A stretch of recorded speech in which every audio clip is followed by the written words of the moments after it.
Hi and welcome back to the cottage. Today we're going to be talking about 5 mistakes that people make when they're beginning their decluttering process.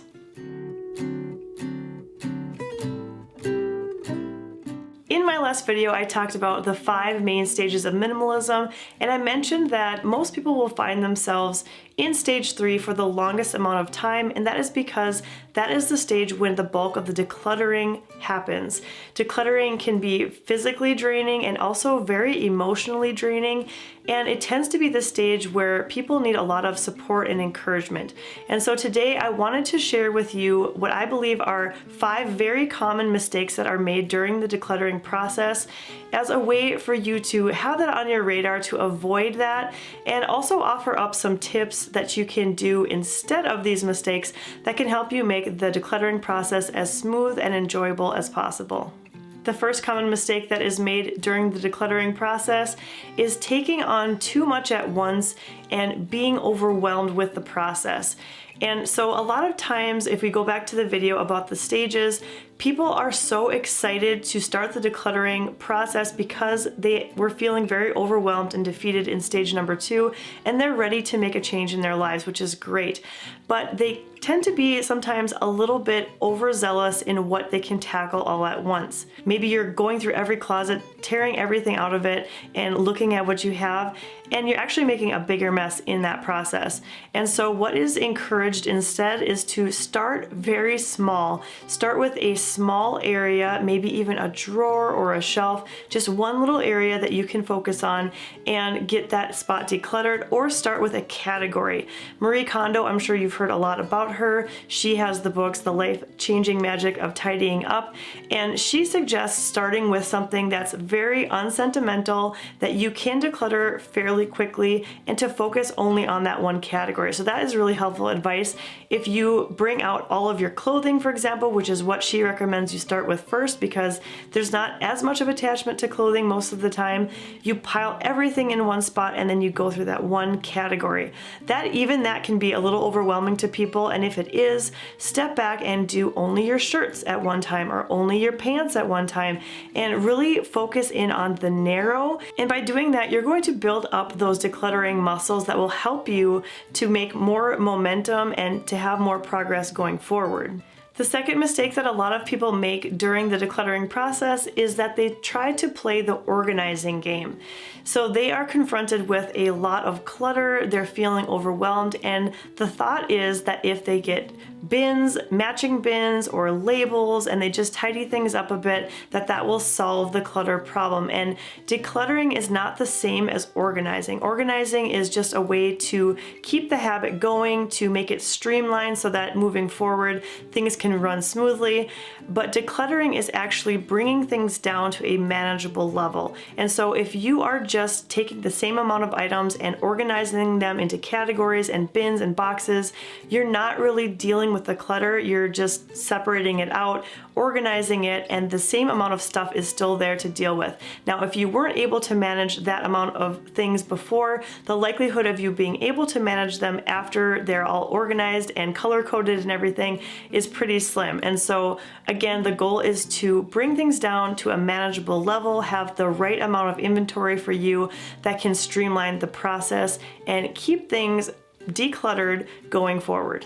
And as a remedy for this mistake, I do highly recommend that you utilize the container method. Now again, organizing will help to some degree, but you still have to get things down to a manageable level. And so find yourself some sort of container where you have a limit set. You are setting a boundary for yourself that this is the total amount of this category, this type of item that I am willing to keep. You can do this in a whole variety of ways.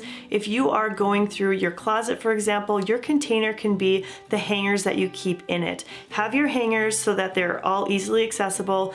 Maybe that's 20 hangers in your closet, and those 20 hangers are all that you're able to keep. So you go through your clothes and you pick your 20 favorite things that can hang on those hangers. And by doing that, setting these boundaries, setting these container limits, you have in some ways done some organizing, but you've also set aside a reasonable, a manageable level of items that will help you see success going forward, and you are not as likely to reclutter that space when you have that system in place. The third mistake is a big one, and it is becoming more and more common, and that is heavily relying on storage.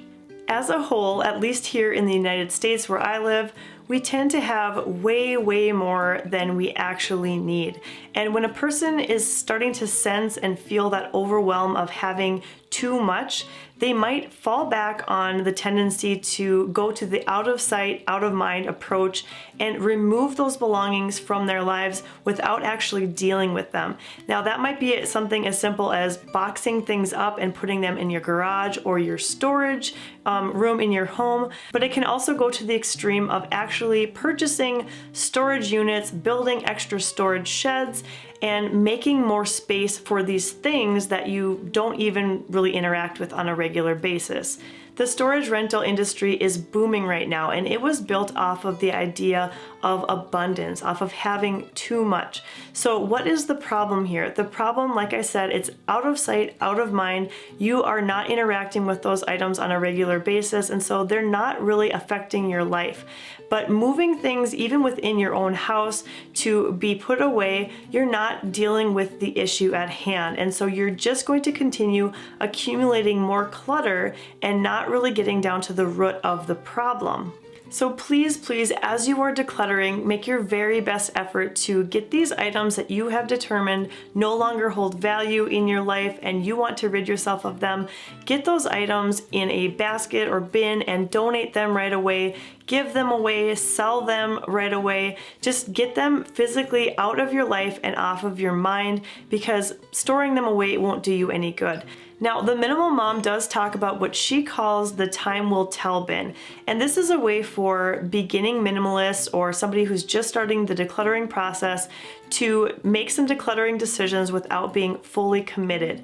And the idea is that you would have a bin or two where while you're decluttering, if you find something that you think you might be able to declutter, but you're not totally sure about it, you're worried that you might regret getting rid of it at some point, you can put those items in the bins. The key with this type of approach, which I can get on board with to a degree, is that you need to keep those bins sealed for a good amount of time, maybe even up to a year, and then make the commitment that if you have not looked in those bins for that amount of time, that bin goes directly to the donation center right away without even looking in it, because if you didn't need those items for that entire year, you don't need those things in your life.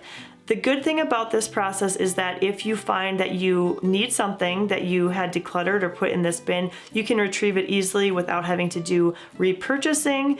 That is a good thing. So this is the only time that I would get on board with the idea of storing things during the decluttering process. Otherwise, I would definitely recommend to avoid it altogether. This actually leads very nicely into the next mistake that I see a lot of people making during the decluttering process, and that is to have a fear mentality and becoming overly sentimental and attached to everything. During the physical act of decluttering, a person is going to handle a lot of items. They're going to physically pick the item up, look at it, and then make that decision if they want to keep it in their lives or not. And a strange thing tends to happen. There tends to be an extra connection to something that you hold and lay eyes on, even if it's something that has been stored away for many years. It's actually been proven through different studies that the longer an item is stored away and out of sight, the more sentimental value it will tend to hold to you. I think it's sort of a nostalgia thing where you start to remember all of the times that you used that item or the places you went with that item, and suddenly that item becomes kind of personalized in a weird sort of way. And strangely enough, this phenomenon actually makes people justify their reasons to keep items that they normally did not care about at all. So buried deep in their linen closet while they're going through it, they find that itty bitty tiny little nail clipper that they remember using on their son or daughter when they clipped their fingernails for the first time, or they come across that scratchy sweater that hasn't been worn in years in the back of their closet, but they remember that that was what they were wearing when they got engaged, and so surely this is sentimental, surely this is something that I need to keep. And that is when the fear mentality starts to set in.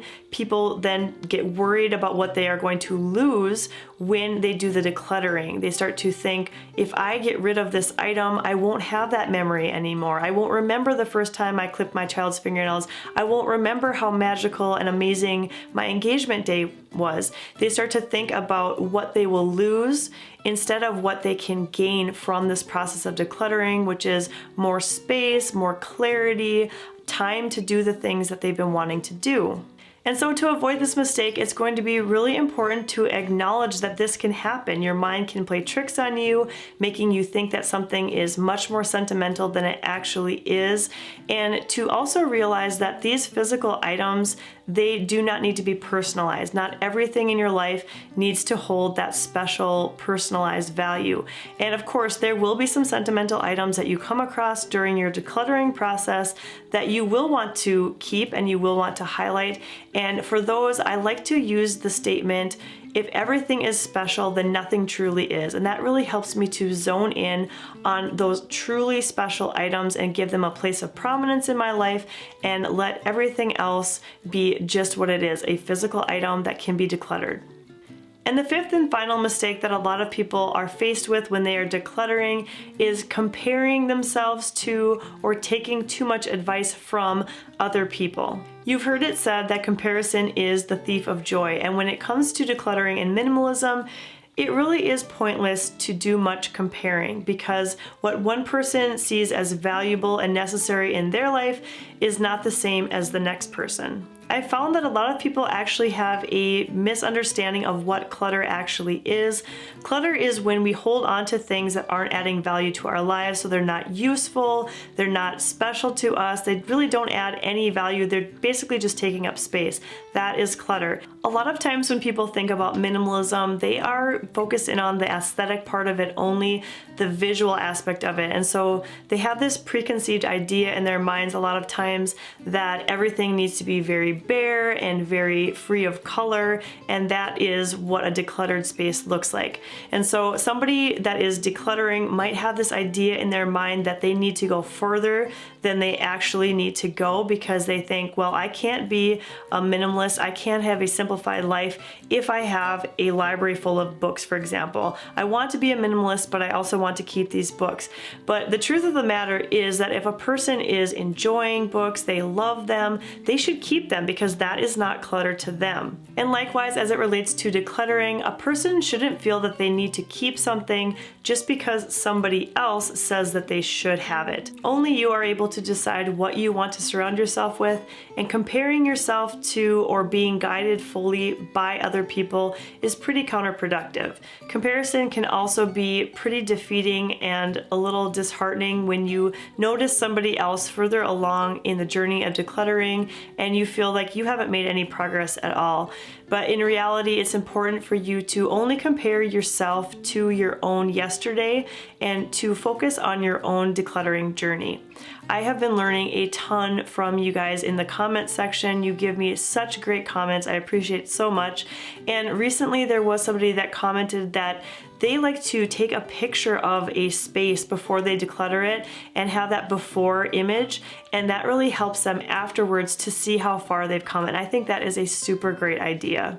Well, I hope that you are able to avoid these 5 decluttering mistakes. They can really slow a process down and make it pretty unenjoyable. I want the decluttering process to be empowering for you and a time in your life when you're discovering who you are and what you value, and that you can come through this decluttering process on the other side feeling very proud of yourself, of what you've accomplished, and have more peace in your life. If you are in phase 3 and doing this decluttering and you need somebody to vent to, you need some tips on the decluttering process, leave me a comment down below and I would love to help you out. Thank you so much for watching today's video, and I hope that you'll stop by the cottage again really soon.